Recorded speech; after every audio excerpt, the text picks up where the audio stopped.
दोस्तों नमस्कार, आपके पसंदीदा शो एजेंडा में आप सभी का एक बार फिर से बहुत बहुत स्वागत है। आपके साथ मैं हूं मोहम्मद अतीक। दोस्तों आज हम बात करने जा रहे हैं भारत के बजट को लेकर के, क्योंकि जो बजट होता है वो कहीं ना कहीं हमारी उम्मीदों का एक सपना होता है जो हमारे भविष्य की रणनीति, दिशा और दशा तय करता है। आज संसद के पटल पर केंद्रीय वित्त मंत्री निर्मला सीतारमण ने अपना 9वीं बार बजट पेश किया, जिसमें हर सेक्टर को लगभग राहत पहुंचाने की बात कही गई है। चाहे महिलाओं की बात हो, किसानों की बात हो, युवाओं की बात हो, या फिर भविष्य में जो चीजें आने वाली हैं उन पर भी बात कही गई है। टेक्नोलॉजी को लेकर के भी बात कही। और सबसे बड़ी बात है, जिस तरीके से जो आप देखेंगे डिजिटाइजेशन का जो आधुनिक युग चल रहा है उसको पर भी विशेष ध्यान दिया गया है। ऑरेंज इकोनॉमी की बात की गई है, क्योंकि इस पर बहुत कम बात होती है और इस बार संसद के पटल पर ऑरेंज इकोनॉमी पर बात की गई है।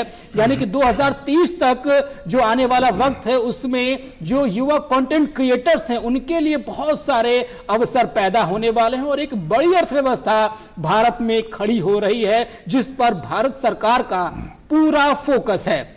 हम किसानी की बात करते हैं तो उस पर भी काफी ज्यादा सरकार ने ध्यान दिया है। महिलाओं के लिए भी इस बार जो है शी मार्ट लेकर के आई है, ये क्या कुछ है इस पर भी हम विस्तार से बात करेंगे। और इसके साथ ही साथ आर्टिफिशियल इंटेलिजेंस पर भी ज्यादा फोकस किया है सरकार ने, और इस बार भारत विस्तार एआई टूल लेकर के आई है। ये एआई टूल क्या है और कैसे काम करेगा, इस पर भी हम विस्तार से बात करेंगे। तो इस सभी चीजों पर आज बातचीत करने के लिए हमारे स्टूडियो में बेहद खास पैनल मौजूद है जो इस बजट का विश्लेषण करेगा और उस पर हम इनकी राय जानेंगे कि दरअसल ये जो बजट है वो भारत को किस तरीके से पेश करेगा और वैश्विक मंच पर भारत की स्थिति कैसी होगी। आइए सबसे पहले आपका परिचय कराते हैं। हमारे साथ भाजपा की तरफ से अपना पक्ष रखने के लिए मौजूद हैं प्रियव्रत शर्मा जी। सर, आपका आज के इस बजट सेशन में इस पर हम चर्चा कर रहे हैं, बहुत बहुत स्वागत है। नमस्कार। और इसी के साथ चूंकि चार्टर्ड अकाउंटेंट के तौर पर हमारे साथ योगेश गौतम जी मौजूद हैं। आप लघु उद्योग भारती से जुड़े हुए हैं, उसके साथ ही साथ इंडस्ट्री पर काफी ज्यादा फोकस रखते हैं और क्या कुछ उतार चढ़ाव होते हैं, टैक्स की बात हो या फिर हमारे आपके जो पैसे हैं उनका रख रखाव, उस पर किस तरीके से डेवलपमेंट होते हैं, उस पर अपना पक्ष रखेंगे। सर, आपका भी आज की इस चर्चा में बहुत बहुत स्वागत है। वहीं एक उद्यमी के तौर पर ये कहें कि उद्यमी सेक्टर है जिस पर अपनी पैनी निगाह रखते हैं, जिस पर लिखते और पढ़ते बोलते रहते हैं। आप हैं निशांत शर्मा जी, आप ऑटोमोबाइल सेक्टर से भी जुड़े हुए हैं। सर, आपका भी आज के एजेंडा में बहुत बहुत स्वागत है। और आपसे भी हम इंडस्ट्री से जुड़े हुए जो आपके अनुभव हैं और ये जो बजट है, बजट क्या कहता है आपकी भाषा में समझिए। तो दोस्तों, इससे पहले कि हम सवाल जवाब का सिलसिला शुरू करें, जो पॉइंटर से उनकी तह तक जाएं और आप तक जानकारी पहुंचाएं, उससे पहले आइए सबसे पहले देख लेते हैं कि जो आम जनता है, जो फील्ड में लोग हैं जिन्होंने बजट देखा, उनकी क्या कुछ प्रतिक्रिया आई है। तो जल्दी से आइए देखते हैं ये प्रतिक्रियाएं। एब्सोल्युटली, आई थिंक आज का अगर बजट को डिस्क्राइब करें फ्यू वर्ड्स में तो it will be heal India and skill India. तो अगर आप देखें तो पिछले कुछ बजट्स में लगातार गवर्नमेंट इस चीज़ के बारे में फोकस कर रही है कि हम किस तरीके से हमारी मेडिकल की सीट्स बढ़ाएं, हेल्थ एजुकेशन को जो है वो इम्पैक्ट करें। और अब उसके सीक्वली में जो रिफॉर्म्स लेके आने हैं वो इस बजट में अनाउंस हुए। इसमें पर्टिकुलरली सबसे इम्पॉर्टेंट है जो बायोशक्ति के बारे में बताया गया है, बायोफार्मा शक्ति के बारे में।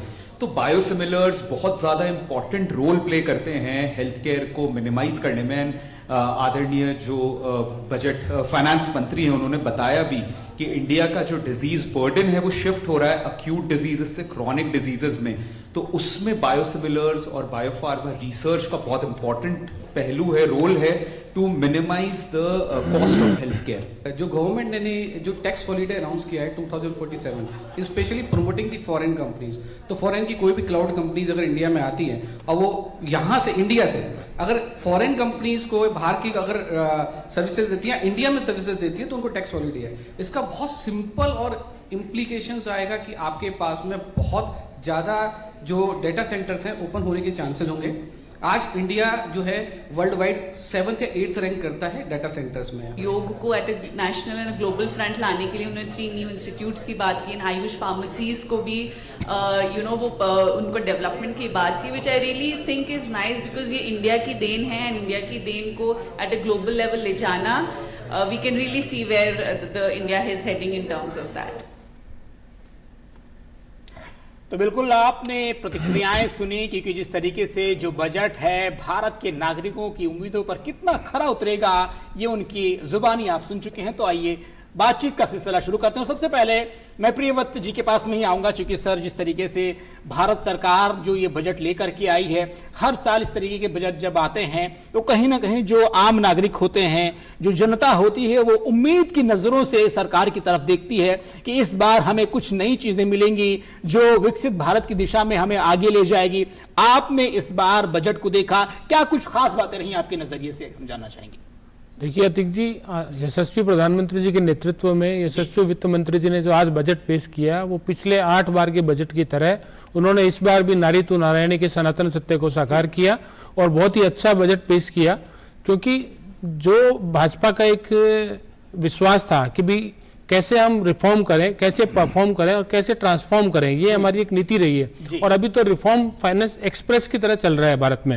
तो जिस तरीके से ये बजट में सारे आए हैं, मेन आंकड़े जो होते हैं बजट में देखने के लिए मुख्य जो घटक हैं, जैसे जीडीपी है, तो जीडीपी को 7% से ऊपर का ग्रोथ रेट किया है। जो पिछले कल आर्थिक सर्वेक्षण आया उसमें भी 7.2% की जीडीपी ग्रोथ ऑलरेडी रह चुकी है, जो कि उसका प्रमाण भी है। दूसरी बात यह है कि डेट टू जीडीपी रेशियो को कैसे कंट्रोल किया जाए, वो भी इसमें किया गया है। चौथा घटक ये होता है कि भी हम फिस्कल डेफिसिट को कैसे कंट्रोल करें, उसको भी 4.4 के टारगेट पे रखा है, जो कि एक अच्छा टारगेट है।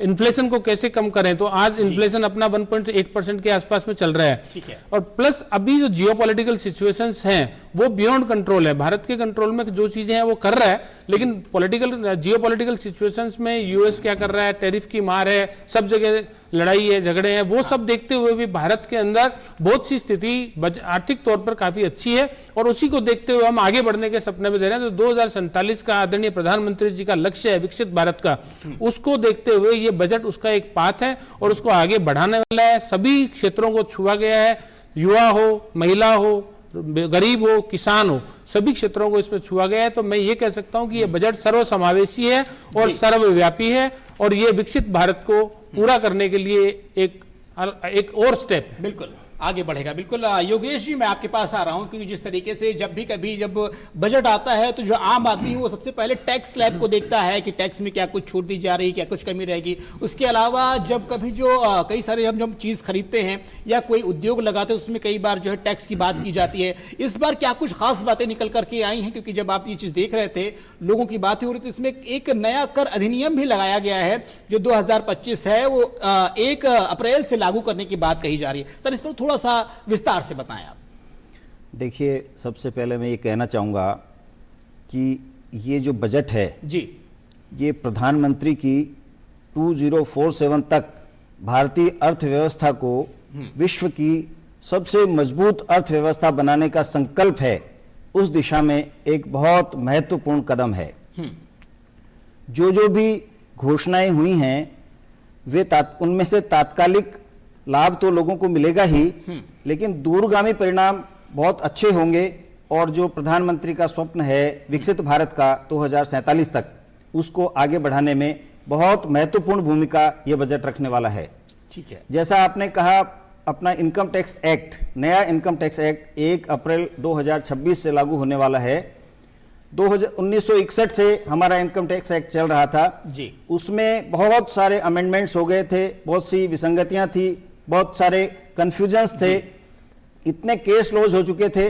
तो उन सब का सरलीकरण करके हमारे जो करदाता हैं, भले ही कॉरपोरेट जगत के हों, भले ही इंडिविजुअल हों, सब लोगों को बहुत सरलता से यह कर कानून, आयकर कानून समझ में आए और उसकी कंप्लायंसेस कम से कम हों, ये प्रयास इस नए आयकर अधिनियम में किया गया है और इससे निश्चित रूप से कंप्लायंस बढ़ेगी। ये हम जानते ही हैं कि अभी हमारा जो डायरेक्ट टैक्स का जो शेयर है जी, वो बढ़ा है। टैक्स कंप्लायंसेस हमारी पिछले 3 साल में टैक्स पेयर्स दोगुना हो गए हैं, तो यानी टैक्स कंप्लायंसेस बढ़ती जा रही हैं।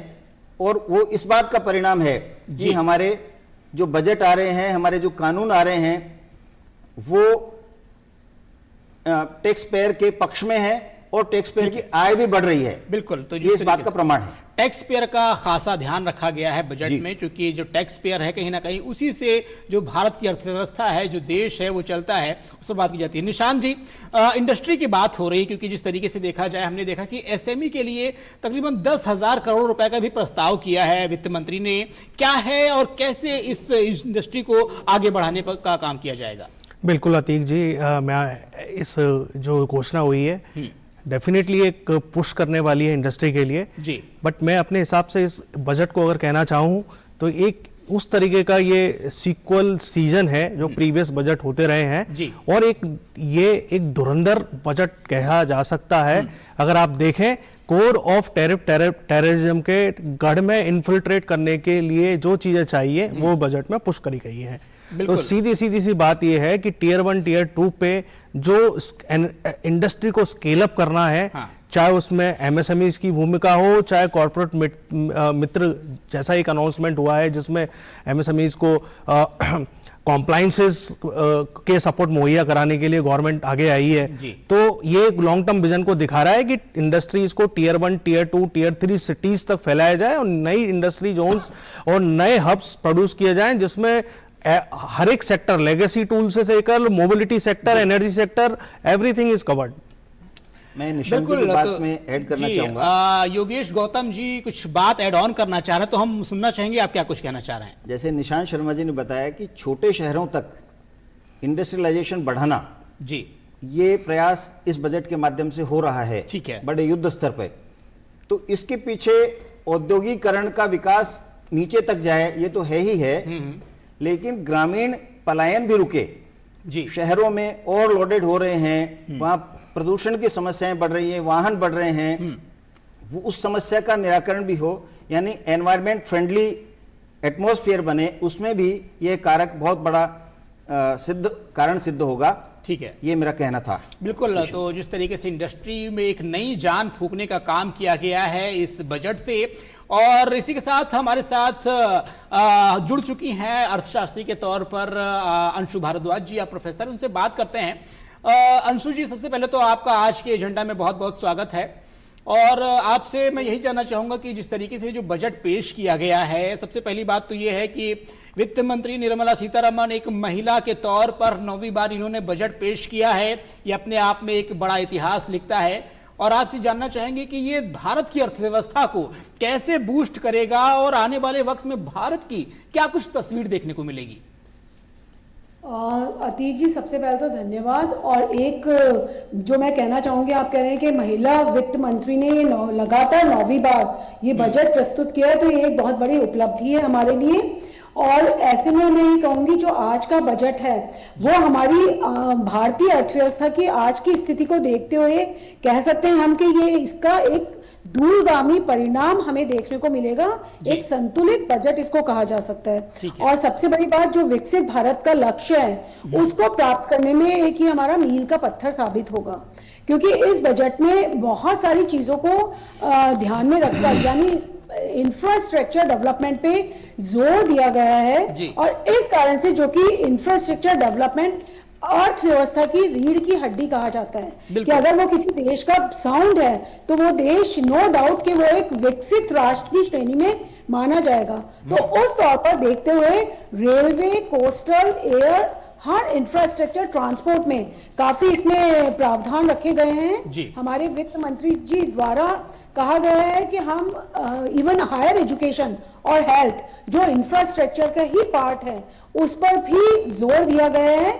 और हायर एजुकेशन में कहा गया है कि महिलाओं की भी शिक्षा पर जोर दिया जाए, जिससे कि हमारे हर महिला बच्ची पढ़ने जाए तो उनके लिए हर डिस्ट्रिक्ट में एक गर्ल्स हॉस्टल हाँ, बिल्कुल ये काफी अहम है, क्योंकि हर डिस्ट्रिक्ट में जब महिला छात्रावास होंगे तो कहीं ना कहीं महिलाओं को जो है मौका मिलेगा।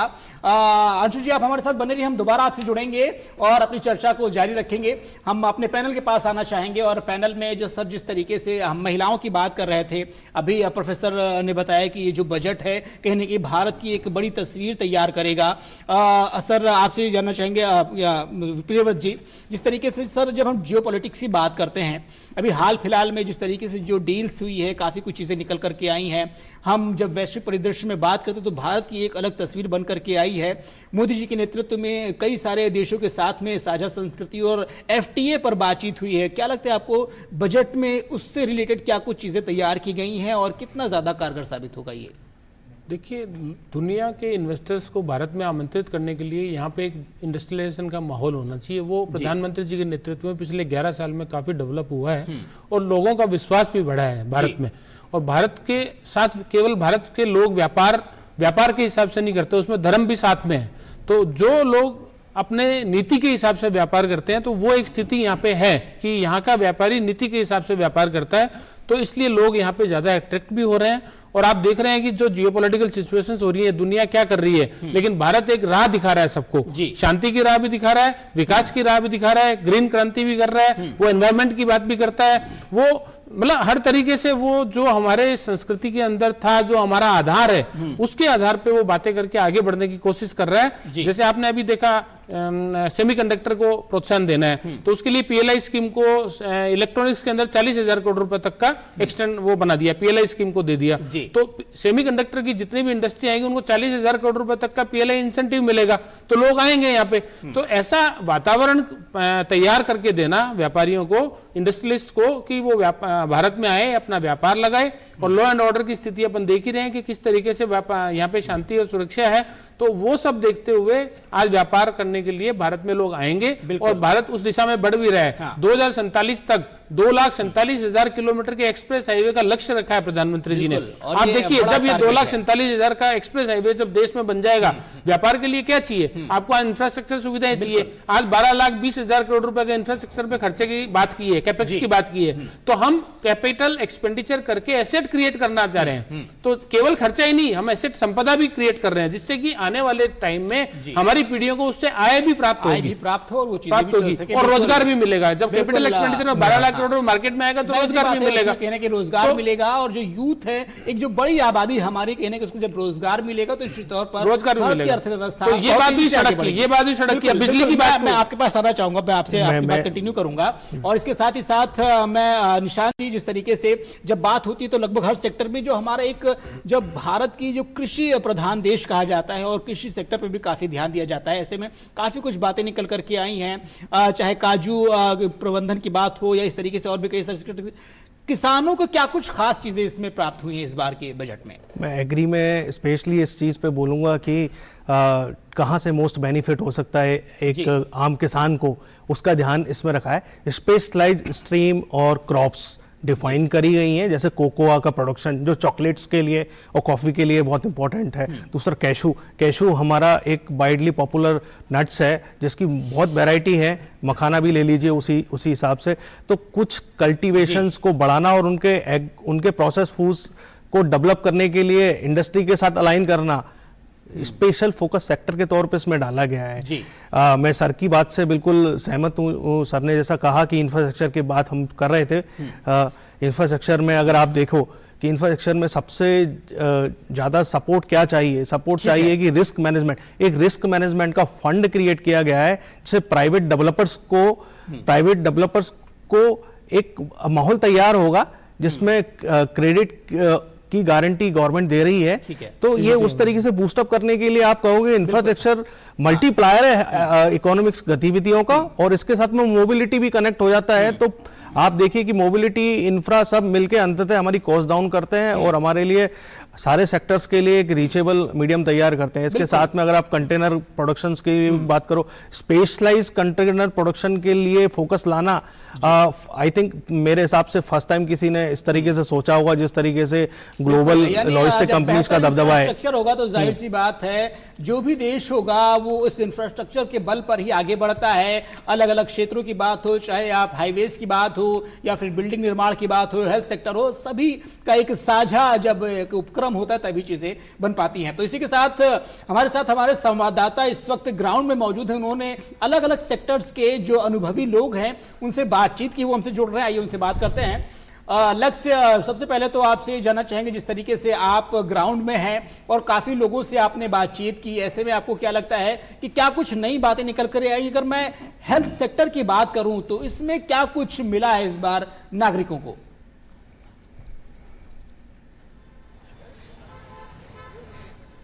लक्ष्य, अतीक, बिल्कुल सही कहा आपने। विभिन्न सौगातें वित्त मंत्री निर्मला सीतारमण द्वारा दी गई हैं। बहुत सारी सौगातें हैं जो न केवल एक कोई क्षेत्र बल्कि आम व्यक्ति की बचत, जो जेब है उस पर भी बचत का असर करेगी।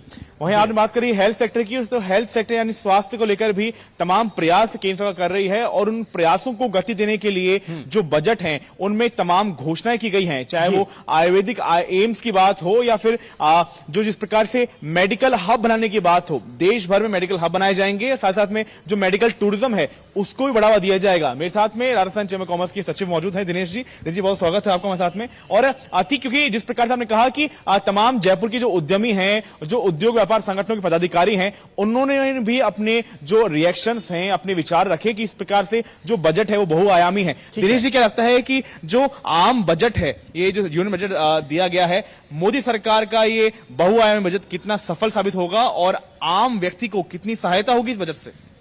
आज जो केंद्रीय वित्त मंत्री निर्मला जी ने जो बजट पेश किया है, निश्चित रूप से बहुत ही पॉजिटिव बजट है और इसमें सभी वर्गों का ध्यान रखा गया है। जैसे अब आप मान लीजिए, जैसे 5 विश्वविद्यालय खोलने की बात है, आयुर्वेद को बढ़ाने के लिए उसके अंदर काफ़ी सारे इनोवेशंस करने का है। महिलाओं के लिए जो हॉस्टल्स बनाने के बाद हर जिले में एक महिला गर्ल्स हॉस्टल बनने का है। इसके अलावा साथ ही साथ किसानों के लिए भी काफ़ी सारी घोषणाएं की है, मतलब उनको रोजगार में बढ़ोतरी उनकी कैसे हो सकती है, इसके ऊपर पूरा फोकस किया है। तो ये सम्मिलित तौर पे ये माना जाए तो बहुत ही अच्छा बजट है और बहुत ही जिसको कहते हैं कि पॉजिटिव है जी। हर तरह की, ना केवल क्योंकि अतीक, ना केवल जो सरकार है लगातार हम देख सकते हैं कि विकसित भारत की बात की जा रही है। 2047 तक विकसित भारत की बात की जा रही है। विकसित भारत के जो सपना है वो किस प्रकार साकार हो, उसमें जो अर्थव्यवस्था है वो महत्वपूर्ण भूमिका निभाती है। भारत चौथी बड़ी अर्थव्यवस्था बनने जा रहा है। वहीं चौथी के बाद में तीसरी का सफर भी भारत तय करता नजर आएगा। उस सफर में किस प्रकार से दिनेश जी, जो जी बिल्कुल लक्ष्य, मैं कहना चाहता हूं आपसे कि जिस तरीके से जो सरकार है, जो विकसित भारत का जो संकल्प है उसकी परिकल्पना के साथ आगे बढ़ रही है, जिसकी एक बानगी आज के इस बजट में देखने को मिली है, तो निश्चित तौर पर वो होगी। बहुत बहुत धन्यवाद आपका हमसे जुड़ने के लिए लक्ष्य। और इसी के साथ जिस तरीके से मैं योगेश गौतम जी के पास आना चाहूंगा, और जिस तरीके से सर हमने देखा कि अगर पिछले कुछ समय की अगर बात करें तो 2 बड़े कदम भारत सरकार ने उठाए। एक तो जो जीएसटी का जो सरलीकरण है उस पर बातचीत कही गई है और उसके साथ ही साथ जो नई श्रम संहिताएं लेकर के आए हैं। आपको क्या लगता है कि जो 2 ठोस कदम उठाए गए हैं सरकार ने, उसमें आपको क्या लगता है कि आने वाले वक्त में कितना ज्यादा अहम साबित होंगी ये? देखिए, जो आपने श्रम संहिताओं की बात की, लोगों को लग रहा था कि लेबर यूनियंस सड़क पर आ जाएगी और ये लागू नहीं हो पाएगी, किसान कानूनों जैसा इसका हश्र होगा। लेकिन इसके विपरीत सारी श्रम यूनियन हैं, उन्होंने इसको स्वीकार किया है। नरेंद्र मोदी जी ने इन श्रम संहिताओं में दोनों पक्षों का ध्यान रखा है बराबर। ठीक है, श्रमिकों का भी ध्यान रखा है और श्रम शक्ति उत्पन्न करने वाले जो उद्योग हैं उनका भी उतना ही ध्यान रखा गया है। यानी दोनों के लिए विन विन सिचुएशन है। इसलिए इसके कारण से निश्चित रूप से बहुत पॉजिटिव वातावरण बना है और श्रमिक भी बहुत उत्साहित हैं और उद्योगपति भी उत्साहित हैं। तो इसका दूरगामी परिणाम बहुत ही सुंदर और महत्वपूर्ण होने वाला देखने को मिलेगा। बिल्कुल निशांत जी, एक चीज मैं और ऐड करना चाह रहा था, अपनी बात कंप्लीट कर रही हूं योगेश जी। कि इन्होंने जैसे बताया कि सेमीकंडक्टर के लिए बहुत अच्छा बड़ा प्रावधान रखा गया है, बाहर का इन्वेस्टमेंट आएगा। इसके साथ साथ एक घोषणा और हुई है, वो ये हुई है कि रेयर अर्थ जो मिनरल्स हैं, बिल्कुल सही, उनकी बहुत बड़ी समस्या उत्पन्न हो गई थी। चाइना के पास एक बहुत बड़ा सोर्स है, दुनिया का सबसे बड़ा सप्लाई चेन है जी। वो चाइना के पास है, और चाइना की डिक्टेटरशिप और उनकी जो मोनोपोली है वो खत्म हो और हम इस दृष्टि से भी स्वावलंबी बने, क्योंकि रेयर अर्थ मैग्नेट्स और सेमीकंडक्टर ये दोनों जो डिजिटल वर्ल्ड आज का है इसमें बहुत ही अहम भूमिका रखते हैं और इसमें आत्मनिर्भर होना बहुत आवश्यक है।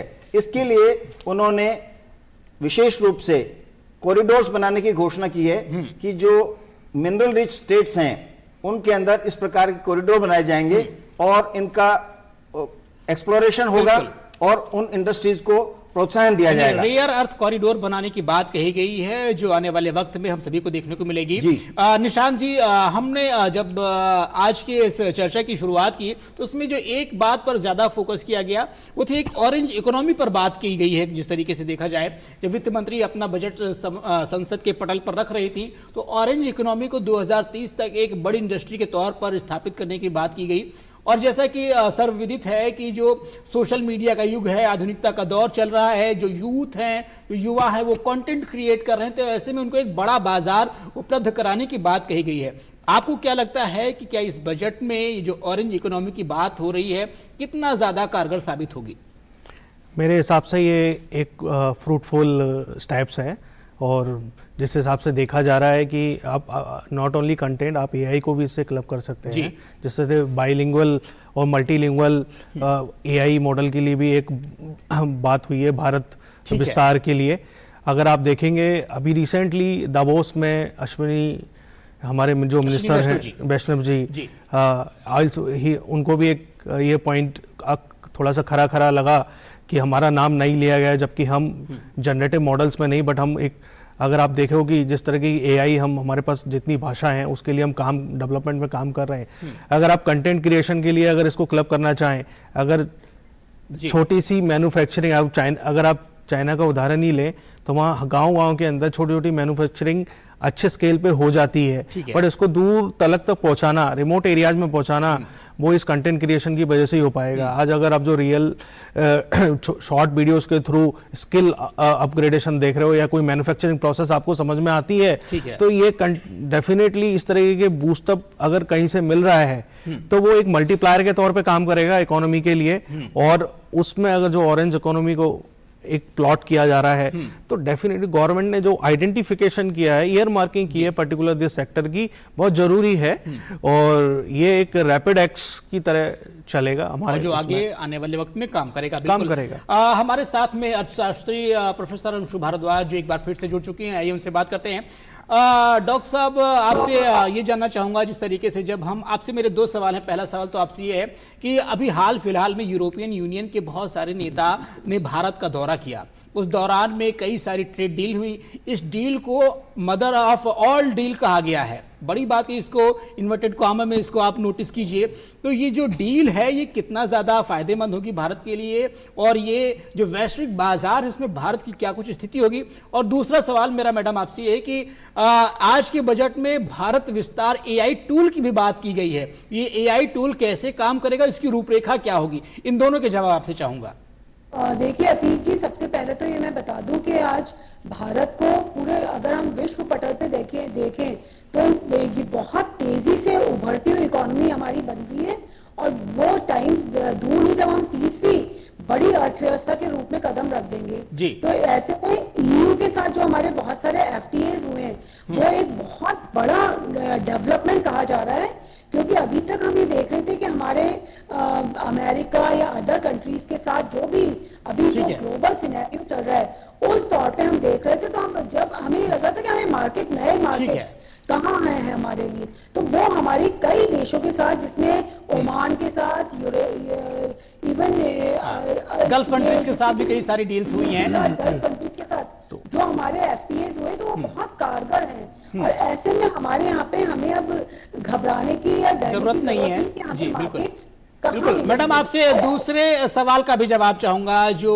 विस्तार भारत की बात हुई जा रही है, जो एआई टूल्स की बात की गई है, इस पर भी थोड़ा सा फोकस करना है। कृषि अतीत की एक कृषि क्रांति के तौर पर देखा जा रहा है जी। कि एआई टूल्स अब हमारे बहुत इंपॉर्टेंट, क्योंकि आने वाला समय हमारा जो है डिजिटल इकोनॉमी में तो हम एंटर हो चुके हैं, बट आने वाला समय हमारा है एआई का। ठीक तो है। एआई में कृषि क्षेत्र में इसको एक एग्रीकल्चर फार्मिंग में ठीक एक है। इम्पॉर्टेंट टूल के तौर पर भी इंट्रोड्यूस किया जा रहा है, देखा जा रहा है। और ऐसे में हमारे इंडस्ट्री एंड इवन एग्रीकल्चर दोनों में हमारा डेवलपमेंट फास्ट देखा जाएगा।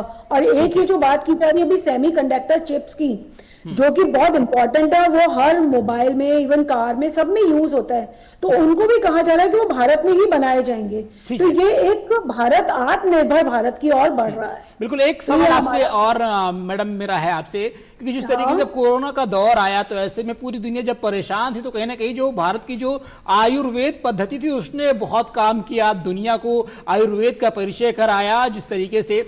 और इस आज के बजट में यह भी कहा गया है कि हम आयुर्वेदा इंस्टीट्यूट खोलेंगे लार्ज स्केल पर, जिसमें भारत में अलग अलग शहरों में। तो ये जो एक स्टेप लिया गया है आयुर्वेद की पद्धति को आगे बढ़ाने में, कितना अच्छा साबित होगा? ये बिल्कुल सही है, क्योंकि हमारे प्रधानमंत्री साहब हमेशा से हम योग को भी बहुत फेवर करते हैं, सपोर्ट करते हैं। और आयुर्वेद जिसके लिए कहा गया है, तो वो ये कहा गया है कि हेल्थ में, क्योंकि विदेशों ने भी मान लिया है कि आयुर्वेद जो भारत का है वो बहुत विकसित है। और इवन WHO ने भी बहुत सी चीजों को, हमारी जो मेडिसिन वगैरह है आयुर्वेद से, उनको फेवर किया है, सपोर्ट किया है। तो इसलिए हम ये कहेंगे कि आने वाला जो समय है, हेल्थ में बहुत सारी चीजें तो की गई हैं, बट 5 हमारे रीजनल आयुष मेडिकल हब्स बनाए जाने का प्रावधान रखा गया है। न्यू आयुर्वेद इंस्टीट्यूट्स अनाउंस किए गए हैं। तो एक बहुत बड़ा डेवलपमेंट है कि मेडिकल मतलब क्रांति, मेडिकल टूरिज्म और इन सबको देखते हुए आयुर्वेद का डेवलपमेंट बहुत इंपॉर्टेंट माना गया है। बिल्कुल, तो डॉक्टर अंशु जी, आपने जिस तरीके से अपनी बातों को रखा और जिस तरीके से आपने बताया कि ये जो डील्स हुई हैं यूरोपियन यूनियन के साथ, वो कितना बेहतरीन हमारे देश के लिए साबित होने वाली है और वैश्विक पटल पर भारत की जो स्थिति है उसको कैसे मजबूत करेंगे, उसके साथ ही साथ जो एआई टूल के बारे में भी जानकारी दी। बहुत बहुत धन्यवाद आपका। हम वापस अपने पैनल के पास आना चाहेंगे और इनसे बातचीत करेंगे।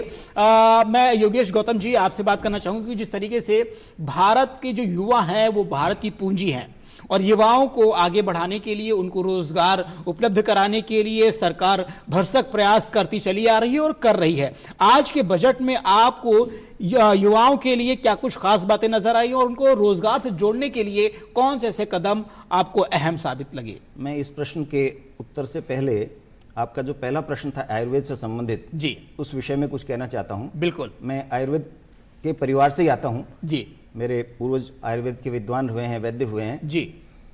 ये आयुर्वेद अपनी भारतवर्ष की हजारों वर्ष पुरानी विद्या है, वेदों का अंग है। आयुर्वेद वेद का ही अंग है, वहां से शिक्षा आती है। ठीक है। लेकिन मुगल काल में और अंग्रेजों के समय में इस विद्या पर कोई रिसर्च नहीं हुई, इसको दबाया गया, हमारे ग्रंथों को जला दिया गया। ठीक है। उस कारण से ये विकसित नहीं हो पाई।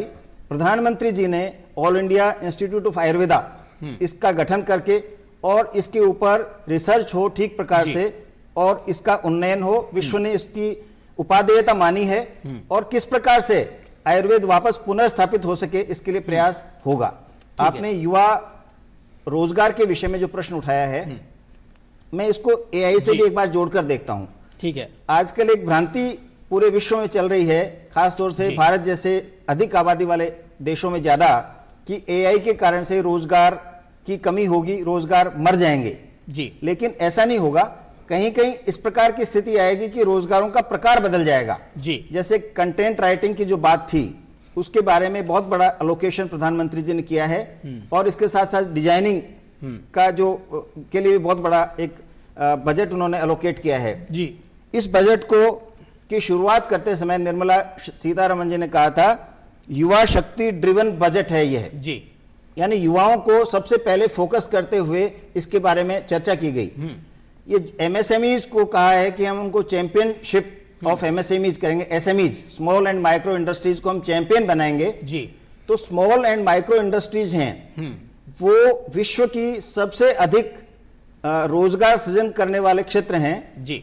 और उनको चैंपियन बनाना अप्रत्यक्ष रूप से भारत भारत के सरकार युवाओं का को लक्ष्य अधिक से है। अधिक रोजगार सृजन का अवसर देना, यह है निश्चित रूप से बिल्कुल सरकार का लक्ष्य है और Yes. उस दिशा में सरकार बढ़ रही है और ये बजट भी कहीं ना कहीं जो है यूथ ड्रिवन का बजट है। बिल्कुल। बिल्कुल निशांत जी, जिस तरीके से जब कभी इंडस्ट्री की बात होती है तो इंडस्ट्री में कहीं ना कहीं हैंडलूम और हैंडीक्राफ्ट इंडस्ट्री का भी काफ़ी बहुत बड़ा बोलबाला रहता है, उसका काफ़ी अहम रोल रहता है और इससे जुड़े हुए बुनकर रहते हैं, उन पर भी फोकस किया है सरकार ने और कहीं ना कहीं टेक्सटाइल पार्क बनाने की भी एक घोषणा की है।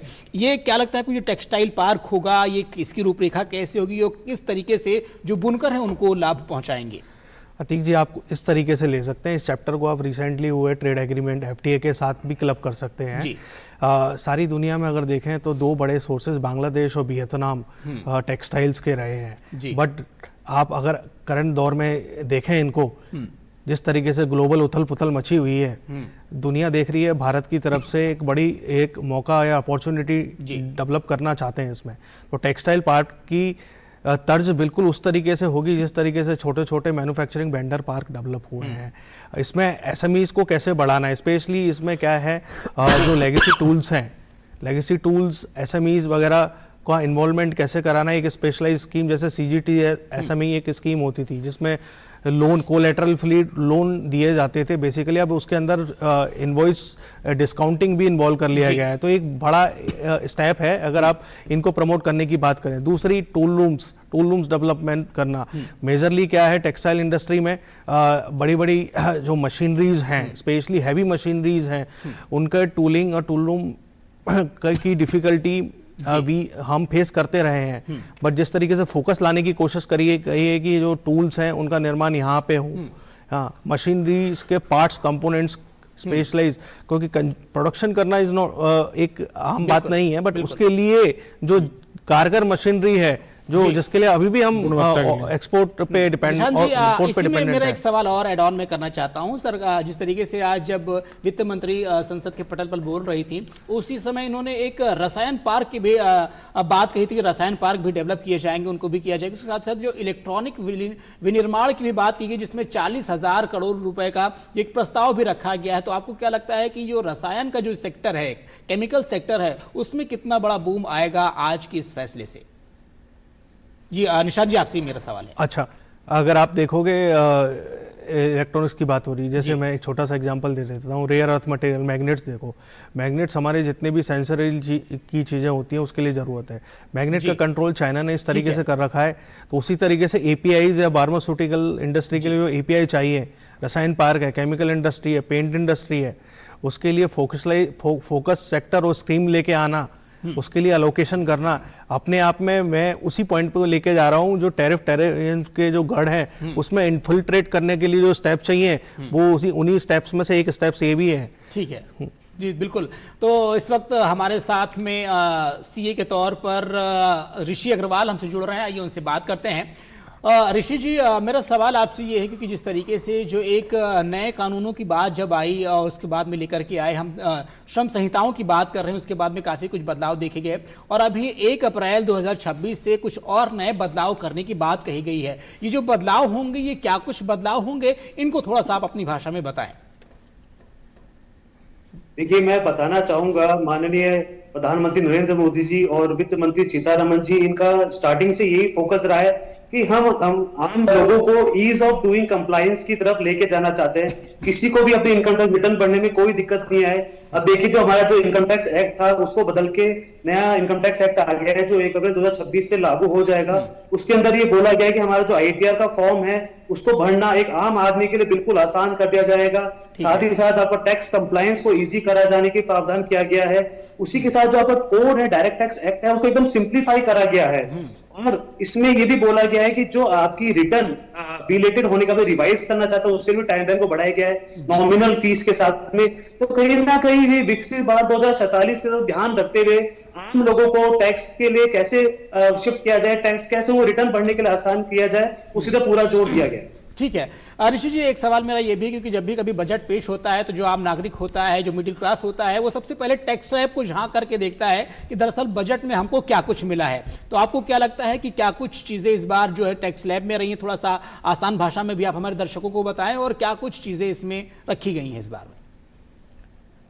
देखिए, मैं बताना चाहूंगा, पिछली बार जब अपना बजट आया था उसके अंदर टैक्स स्लैब को 12 लाख तक कर दिया गया था। जी। इसी वजह से इस बार टैक्स स्लैब में कोई मेजर चेंज नहीं किया गया है। बस टीसीएस के अंदर इन्होंने जो आपका फॉरेन टूर पे कोई जाएगा या इंजीनियरिंग मेडिकल स्टडी करने जाएगा तो टीसीएस का अमाउंट 5% से 2% कर दिया गया है। साथ ही साथ इन्होंने रिटर्न की डेट को जो रिवाइज करने का टाइमलाइन बढ़ाया गया है वो इसमें प्रावधान किया गया है। जी। और इसमें मेजरली जो हमारा जो दवाइयां आती है कैंसर की और गंभीर रोगों की, उस पर ड्यूटी कम करी गई है। तो कहीं ना कहीं हमारा ईवी के ऊपर, मोटर व्हीकल के ऊपर, मेडिसिन के ऊपर टैक्स का कंप्लाइंस बटन को कम किया गया है, जिससे आम राहत लोगों को राहत मिलेगी। जी बिल्कुल। तो ऋषि जी, आपका बहुत बहुत धन्यवाद हमसे जुड़ने के लिए और जानकारी साझा करने के लिए। और इसी के साथ हम वापस अपने पैनल के पास आ रहे हैं और हम पहुंच रहे हैं प्रियव्रत जी के पास में। प्रियव्रत जी, अभी हाल फिलहाल में ही हमने देखा कि राजस्थान में ही बल्कि जयपुर में इस बार खेलो इंडिया का आयोजन किया गया।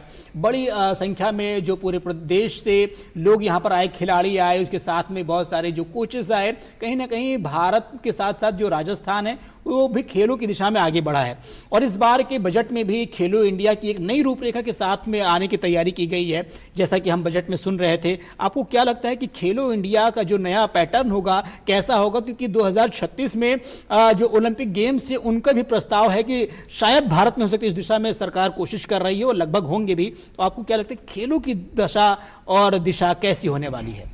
देखिए, 2014 में जब प्रधानमंत्री जी ने सत्ता संभाली जी, तभी से उनका फोकस था कि फिट इंडिया। ठीक फिट है। इंडिया के लिए उन्होंने योगा को प्रमोट किया, व्यायाम को प्रमोट किया। जी। तो खिलाड़ियों को इतना प्रमोट किया। कोई टीम जीत करके आ रही है, प्रधानमंत्री जी स्वयं उससे मिल रहे हैं, बड़ी एयरपोर्ट बात पे जाने मंत्री, केंद्रीय मंत्री उनको रिसीव करने जा रहे हैं। जी। तो खेलों को प्रोत्साहन करने के लिए उन्होंने इतना ज्यादा खिलाड़ियों से इंटरेक्शन किया, उनको जो सुविधाएं दे सकते थे, वित्त की सुविधा है, ट्रेनिंग की सुविधाएं हैं, बाहर जाना है, वो सुविधाएं दी और उसका रिजल्ट भी देखने को मिल रहा है। जी। और खेल के साथ में मैं खुद स्कूल लेवल पे खेलता था हैंडबॉल, तो मुझे पता है कि खिलाड़ी आदमी जो होता है वो सकारात्मक सोच रखता है हमेशा। तो जितने लोग खेलेंगे उतनी सोच भी लोगों की, युवाओं की सकारात्मक होगी। क्योंकि दुनिया के आधे बच्चे हमारे देश में हैं, 50%, और सब युवा है। हमारा भारत देश बहुत युवा देश है। यहाँ की शक्ति की, यहाँ की ऊर्जा को सकारात्मक रूप से उनको कैसे यूज किया जाए, तो वो खेल की भावना से, जैसे ही खिलाड़ी कोई भी खेल खेले, ऐसा नहीं है कि ये खेल पर्टिकुलर, कोई भी खेल खेलता है तो उसका जो भाव है, मनोभाव है, वो बड़ा सकारात्मक हो जाता है और वो सकारात्मक भाव में अपनी ऊर्जा का सदुपयोग राष्ट्र स्वयं के निर्माण में करता है, समाज के निर्माण में करता है और राष्ट्र निर्माण में भी नेचुरली वो होता है। तो इसलिए खिलाड़ी खेल की भावना को विकसित करने के लिए प्रधानमंत्री जी ने हमेशा से प्रयास किया और वो आज दिख भी रहा है कि हमारे खिलाड़ी जाकर के विश्व के पटल पर मेडल्स भी लेके आ रहे हैं। हमारे गोल्ड मेडल भी बढ़ रहे हैं, हमारे सिल्वर मेडल भी बढ़ रहे हैं, ब्रॉन्ज मेडल भी बढ़ रहे हैं और अभी क्रिकेट में भी देखा हमने। तो हर खेल को प्रोत्साहित करने के लिए वो पूरी तरह से तैयार है और पूरी जो सिस्टम है वो उस पे पूरा डाल रखा है और नीचे तक कबड्डी के प्रयोग, मतलब गांव ढाणी तक भी खेलों का आयोजन किया खेल होते हैं उनको भी कहीं ना कहीं पहचान दी जा रही है और उन खेलों को जिंदा रखा जा रहा है। बिल्कुल, मैं आपके पास आऊंगा, मैं भी कुछ ऐड करना चाहता हूं। बिल्कुल योगेश जी, आप जरूर ऐड करिए, लेकिन मेरा एक सवाल भी आप ले लीजिए, उसके साथ में सारी चीजें आप खुद से कहिएगा। चूंकि जो हम राजस्थान की बात करते हैं तो लोक कला, संस्कृति और विरासत हमारी यहाँ की धरोहर है, इसको हम लेकर के चल रहे हैं। और आज के बजट में हमने देखा है कि विरासत को भी आगे बढ़ाने के लिए वित्त मंत्री ने काफी कुछ प्रावधान किए हैं, बहुत सारे प्रस्ताव लेकर के आई हैं। तो इसमें क्या कुछ चीजें रहेंगी और आप अभी जो बात अपनी ऐड ऑन करना चाहते हैं उन दोनों बातों का आप जो है हमारे सामने रखें। ये खेल की बात आते ही मुझे विवेकानंद का एक कोटेशन ध्यान में आया, जो एक बहुत महत्वपूर्ण बात उन्होंने कही जी, कि शाम के समय युवा यदि गीता पढ़ता है उसकी बजाय मैं ये चाहूंगा कि वो फुटबॉल खेले, क्योंकि फुटबॉल खेलकर उसमें स्ट्रेंथ आएगी, उसी से वो गीता समझने की उसमें के अंदर सामर्थ्य पैदा होगी। Sound body has a sound mind. ये खिलाड़ी तो पैदा हो ही रहे हैं हमारे देश में, जैसे शर्मा जी ने बताया, लेकिन उसके साथ साथ हमारी युवा पीढ़ी के अंदर खेल के जो एक भावना धीरे धीरे विलुप्त हो रही है, ये मोबाइल की वजह से और सोशल मीडिया की वजह से, वो वापस जागृत हो, हमारे युवा वापस मैदान पर दिखें शाम के समय, ठीक है, और खेलते हुए नजर आए, अब मजबूत हो, वज्र की तरह उनका शरीर हो, ताकि उनकी बुद्धि भी वैसी प्रखर बने। अब विरासत जो औद्योगिक क्लस्टर बनाने की बात की गई है, सर ये क्या है और कैसे काम करेगा? देखिए, नरेंद्र मोदी जी की जो सरकार है जी, वो शुरू से ही भारतीय संस्कृति के विचारों को आगे बढ़ाने के लिए, हमारी संस्कृति, हमारी कला, हमारी विरासत, उसको आगे बढ़ाने के लिए प्रयासरत है।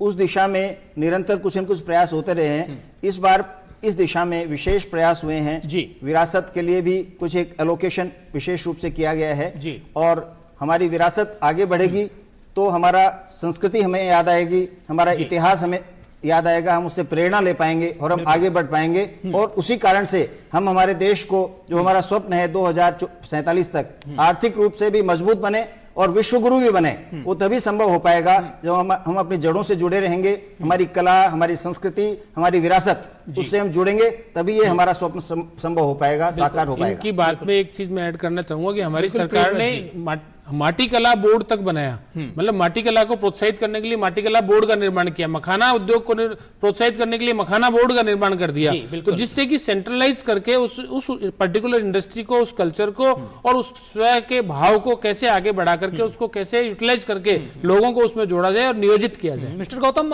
एक सवाल मेरा और है, म्यूनिसिपल बॉन्ड्स की भी बात की गई, जब हम सुन रहे थे देखा था म्यूनिसिपल बॉन्ड्स की भी काफी चर्चा हो रही थी। म्यूनिसिपल बॉन्ड्स क्या है सर, इस पर भी थोड़ा सा।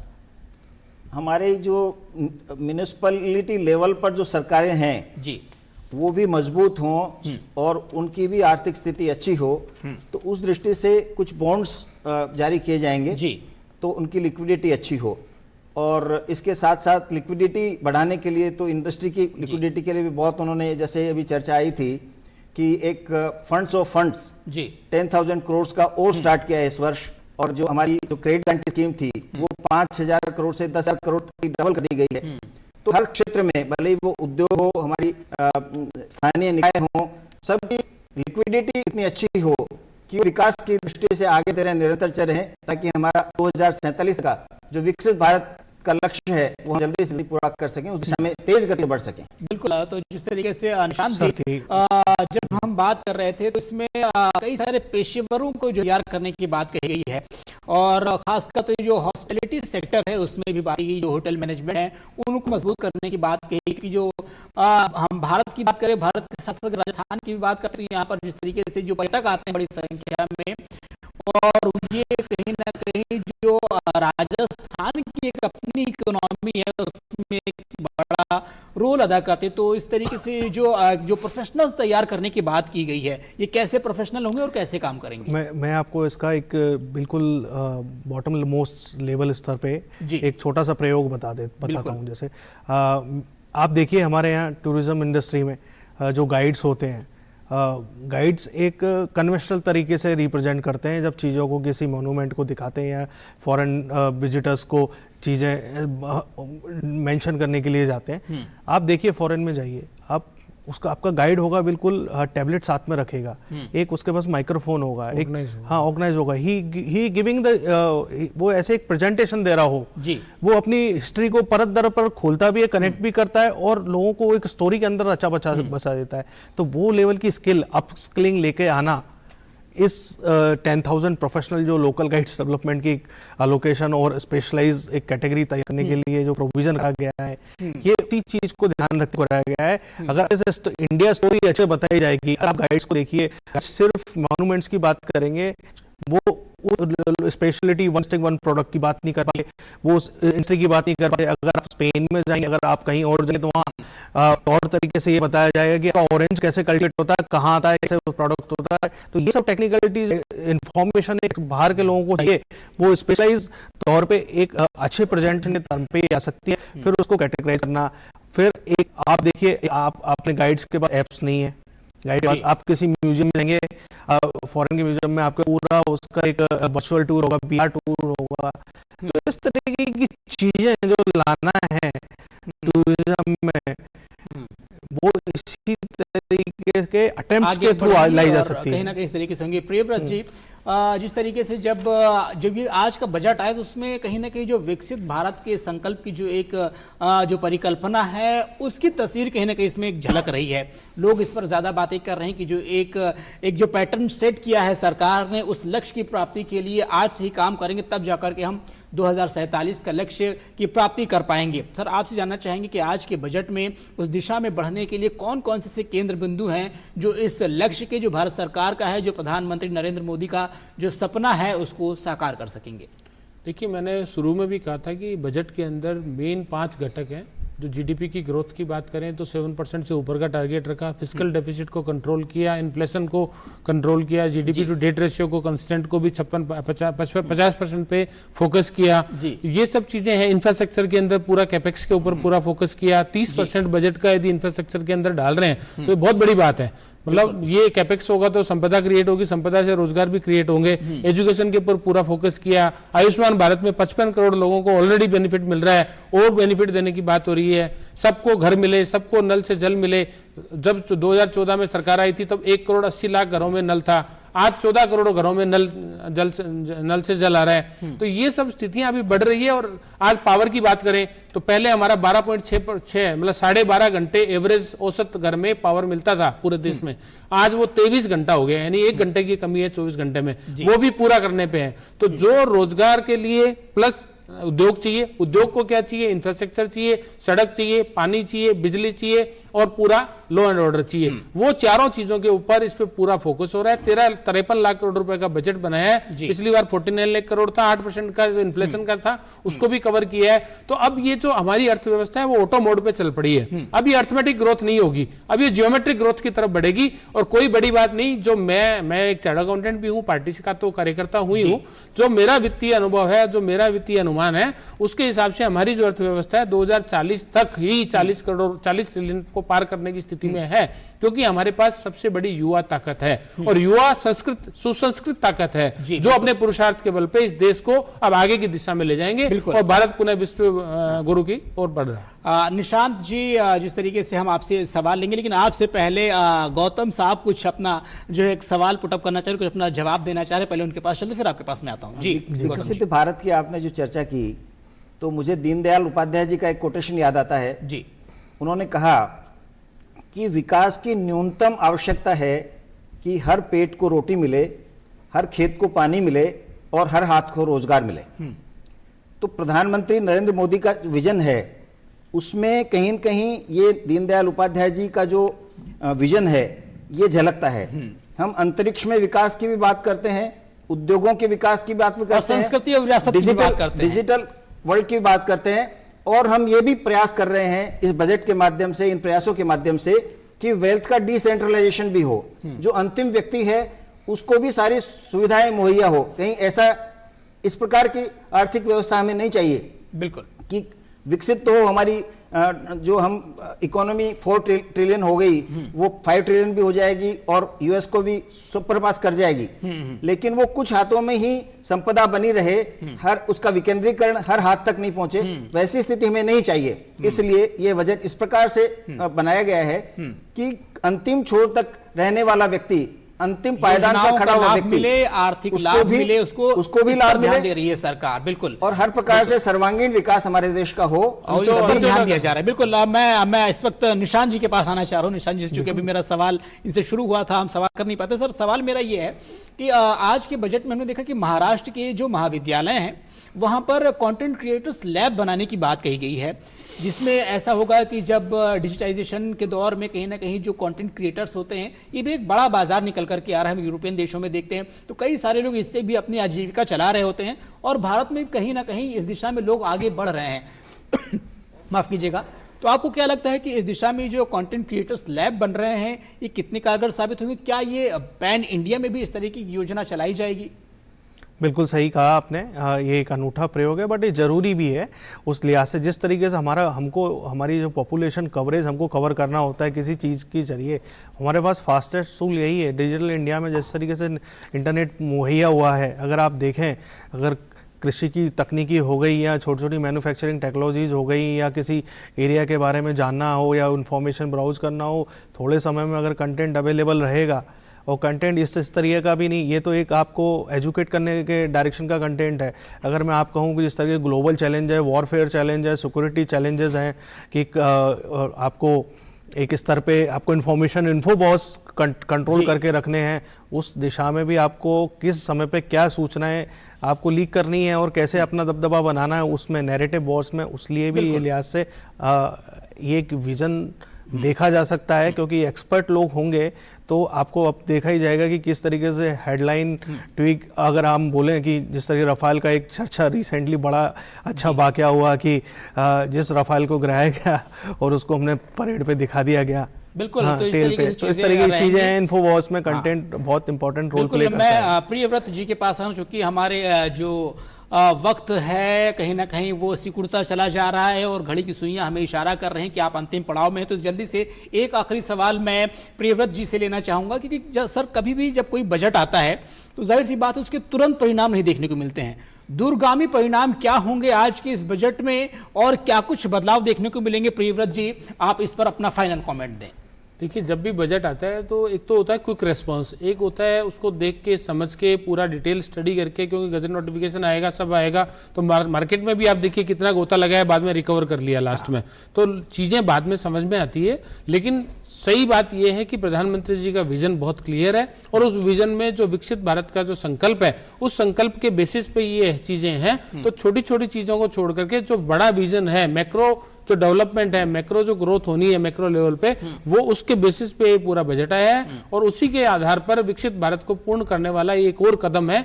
और उसी को ध्यान में रखते हुए चीजें जब सब समझ में आएंगी, एक दो दिन में स्थितियां स्पष्ट होंगी और लोगों को समझ में भी आ जाएगा कि ये बजट वाकई में एक सर्व समावेशी बजट है और सर्वव्यापी है और सर्वहितैषी है। बिल्कुल, तो आप सभी पैनलिस्टों का एक बार फिर से बहुत बहुत धन्यवाद, आभार आप सभी का। मिस्टर गौतम जी, आपका भी बहुत बहुत धन्यवाद और निशांत जी, आपका भी आभार। और इसके साथ ही साथ शर्मा जी, जिस तरीके से आपने अपनी बात रखी और पार्टी का पक्ष रखा, काफी सराहनीय रहा। दोस्तों, जिस तरीके से जो बजट होते हैं, जाहिर सी बात है, जैसा कि अभी जो प्रियव्रत जी कह रहे थे कि इसके तुरंत परिणाम नहीं तो इसके दूरगामी परिणाम देखने को मिलते हैं। धीरे धीरे चीजें बदलती हैं, जो है डेवलपमेंट होता है, विकास की एक नई रफ्तार होती है और इंफ्रास्ट्रक्चर मजबूत होता है।